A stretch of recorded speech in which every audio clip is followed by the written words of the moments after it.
The day began like any other, with people rushing through their routines, children preparing for school, office towers alive with lights, and cities echoing with the pulse of human ambition. No one realized that the rules governing their world were about to be rewritten. Across observatories, astronomers had noticed faint distortions in Earth's gravitational field. The signals were brushed off as anomalies, perhaps sensor errors or localized disturbances. Even as satellites drifted slightly off course, the possibility of a deliberate hand behind it never crossed the minds of most. Humanity had long believed gravity to be an immutable constant, a force beyond tampering, a silent foundation of existence. That illusion was shattered in an instant. Without warning, gravity ceased. Coffee cups floated from tables, cars drifted from streets, and entire buildings groaned as their foundations lost purchase with the earth below. Panic struck with the suddenness of a blade. Pedestrians stumbled upward, grasping desperately at lampposts or rails, screaming as children lifted from their parents' arms and animals kicked helplessly against the sky. In oceans, waves no longer obeyed tides. Vast columns of water twisted upward into massive liquid spirals. High above, the clouds thickened into chaotic whirls as the very air began behaving like a fluid unchained from order. Humanity was hurled into a nightmare where the most basic law of life had been erased. People inside skyscrapers slammed into ceilings. Trains derailed mid-motion. Passengers scattered against roofs like rag dolls. Airplanes already in flight lost orientation as both crew and passengers floated uncontrollably inside cabins. Engines screaming against trajectories no longer stable. Hospitals saw chaos unfold as patients rose from their beds, for poles and equipment colliding midair. Screams filled every corridor of every city, every home, every corner of civilization. The invisible bond to Earth had been severed. Governments rushed to respond, but leaders themselves struggled inside their chambers, floating and colliding with desks. Emergency broadcasts flickered across screens. Stay calm. Anchor yourselves. Use ropes, belts, anything to stay grounded. Yet what ground remained? Entire neighborhoods had already begun tearing apart. Cars drifted from parking lots, smashing into each other midair like chaotic constellations. Bridges wrenched from supports. Concrete cracking as steel cables snapped. Human ingenuity, built for a world of stability, now faced betrayal by nature itself. Then came the voice. It reverberated not from radios, not from televisions, but directly inside the minds of billions. A chorus of tones alien, yet comprehensible. Gravity is no longer yours. You have abused your dominion. You expand, consume, exploit, and war without end. Your lesson begins. Across the skies, alien vessels revealed themselves, vast angular structures glowing with energy, suspended as though mocking Earth's helpless drift. Their technology pulsed in resonance with the invisible web they now commanded. Humanity understood this was no accident. It was an act of domination. Panic shifted into horror as realization dawned that this was permanent. The words were final, declaring Earth unshackled from gravity as punishment. The collapse was not a momentary disaster, but the beginning of forever. In every household, families clung to walls, tying bedsheets and cables to anchor themselves. In marketplaces, food floated from stalls. Supplies drifted into unreachable spaces. Water from bottles escaped into spheres, bouncing through the air like taunts of nature's betrayal. The first deaths occurred swiftly. Those unable to hold on, the elderly, the young, the injured. Their screams echoed as they drifted beyond reach, pulled slowly skyward until vanishing into the expanse. And yet, within the terror, sparks of resilience flickered. Firefighters used their hoses not to douse flames, but to lash people back to buildings. Climbers secured lines across city blocks, creating anchor points for communities. Soldiers improvised by strapping themselves with gear, turning belts and straps into lifelines. In rural areas, farmers tethered barns, animals, and themselves with ropes and chains, fashioning crude but effective survival webs. Humanity, thrown into chaos, did not surrender. In research facilities, scientists, struggling to restrain themselves at their desks, scrambled to analyze what happened. Equations were hastily rewritten. Gravity waves were found missing, replaced by a foreign interference humming at specific frequencies. The data pointed to an engineered suppression field originating from the alien vessels. Some theorized the invaders had not destroyed gravity itself, but cloaked it, stolen its hold, channeling it into their own technology. The realization was sobering. What had been taken might, in theory, be reclaimed. Communications across nations faltered, but radio enthusiasts, amateur engineers, and hackers pieced together networks from whatever equipment remained stable. In floating chaos, ingenuity became a weapon. Makeshift stations broadcast survival tips. Anchor with knots, breathe steadily, conserve water, tether food supplies. Families huddled together, securing each other with ropes like lifelines against the void. Across the globe, the instinct to endure eclipsed despair. The aliens watched, expecting collapse. Instead, they witnessed adaptation. A mother bound herself with rope to her children, refusing to let them drift apart.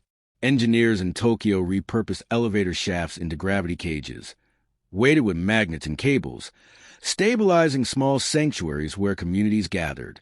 In New York, construction workers lashed cranes into nets that captured drifting debris, preventing it from crushing survivors.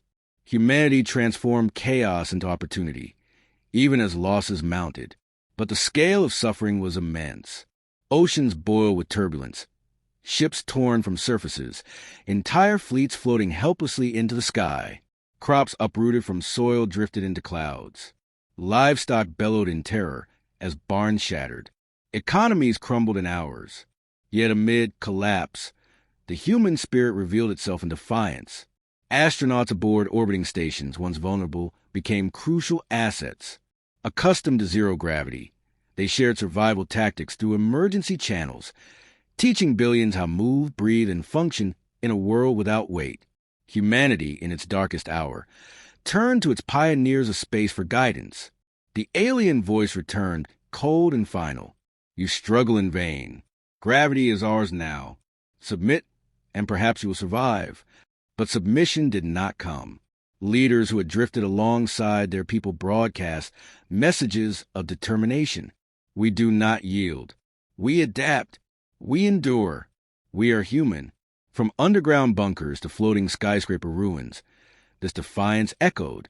The HFY spirit, humanity's refusal to surrender, its ability to fight not with strength but with will, took root. As night fell, stars gleamed brighter, unfiltered by stable horizons. Millions clung to what they could, watching alien vessels loom like predators in the sky. Yet instead of silence, whispers of unity spread. Hold fast. Stay tethered. Don't let go. Across continents, survivors invented new ways to endure. Children learned to drink floating spheres of water. Farmers tied floating soil into sacks to preserve crops. Inventors sketched crude stabilizers powered by spinning rotors and magnets. The Earth, unmoored, had become an alien landscape. The first days after gravity was taken were marked by chaos, but weeks later the outlines of a new world began to emerge. Humanity, once paralyzed by fear, started to carve order from disorder. People no longer looked at floating wreckage as a curse, but as material to be used. Abandoned vehicles drifting through the air were tethered and stripped for parts. Entire apartment blocks were bound together with cables, forming floating communities that looked like constellations hanging in midair. Survival shifted from desperate reaction to methodical adaptation. The alien plan, designed to crush the will of humanity, instead revealed its hidden flaw. Humans never stopped improvising. What was once routine became extraordinary. Farmers learned to grow food in anchored soil bags suspended within mesh frames, their crops illuminated by solar lamps salvaged from rooftops. Schools resumed in unconventional spaces where children were strapped into harnesses, chalkboards nailed sideways to whatever walls remained fixed. Laughter returned in places where despair had once reigned, as children chased floating bubbles of water and turned survival into play. Humanity did not merely cling to life. It reshaped existence to fit the void. Scientists worked without rest, decoding the invisible lattice of energy that had replaced natural gravity. Their instruments revealed the alien suppression field pulsing waves, modulated by frequencies too precise to be natural. The discovery led to hope. Anything engineered could be disrupted. A team of physicists in Geneva, communicating via hacked satellites, uncovered that the alien nodes orbiting Earth required synchronization. Each vessel emitted pulses at intervals, aligning perfectly like clockwork. If one node could be disrupted, the chain could falter. The revelation spread across underground channels, igniting determination. Humanity finally had a target. Attempts at resistance were crude at first. Drones launched from rooftops, jury-rigged with explosives, drifted toward alien nodes only to be vaporized by energy fields. Satellites repurposed as weapons fizzled under alien countermeasures. Yet every failure yielded knowledge. Engineers learned the alien fields fluctuated slightly after heavy discharge. Hackers discovered alien communications piggybacked on frequencies humans could mimic. What began as scattered attempts soon coalesced into coordinated strategy. Across borders, humanity found unity in necessity. Old rivalries dissolved when survival depended on cooperation. Nations once divided by politics pooled resources to maintain communication, distribute food, and coordinate experiments. A council of scientists, leaders, and military strategists emerged, not appointed but recognized by consensus.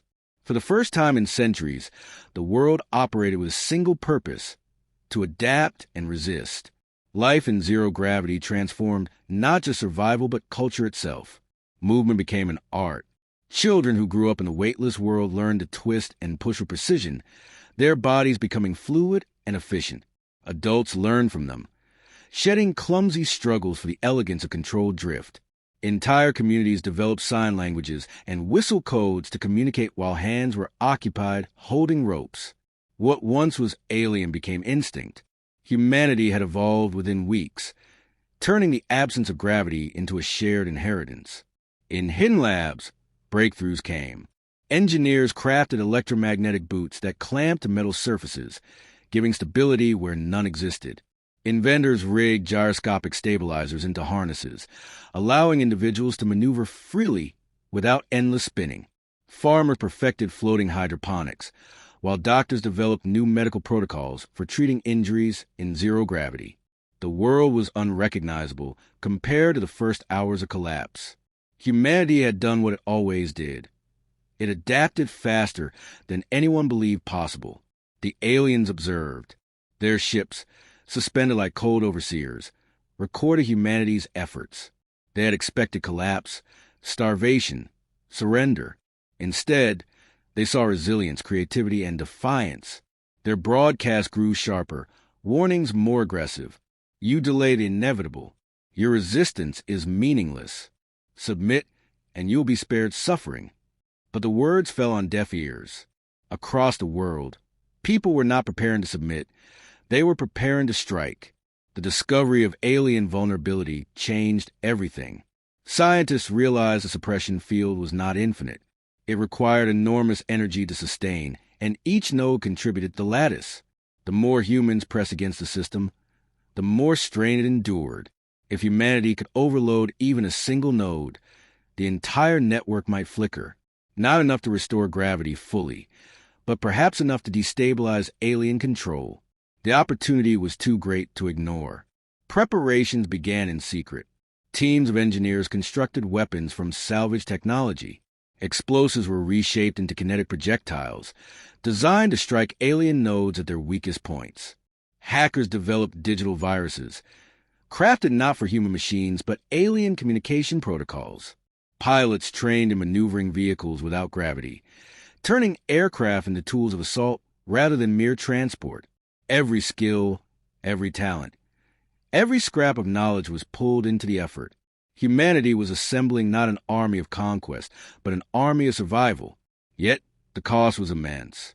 Resources were scarce, and every failed attempt drained what little remained.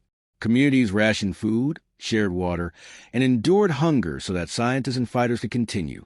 Entire cities operated like beehives, each individual serving the collective mission. There was no illusion of glory. The war to come would not be won by heroes alone, but by millions acting together, each sacrifice building the foundation for resistance.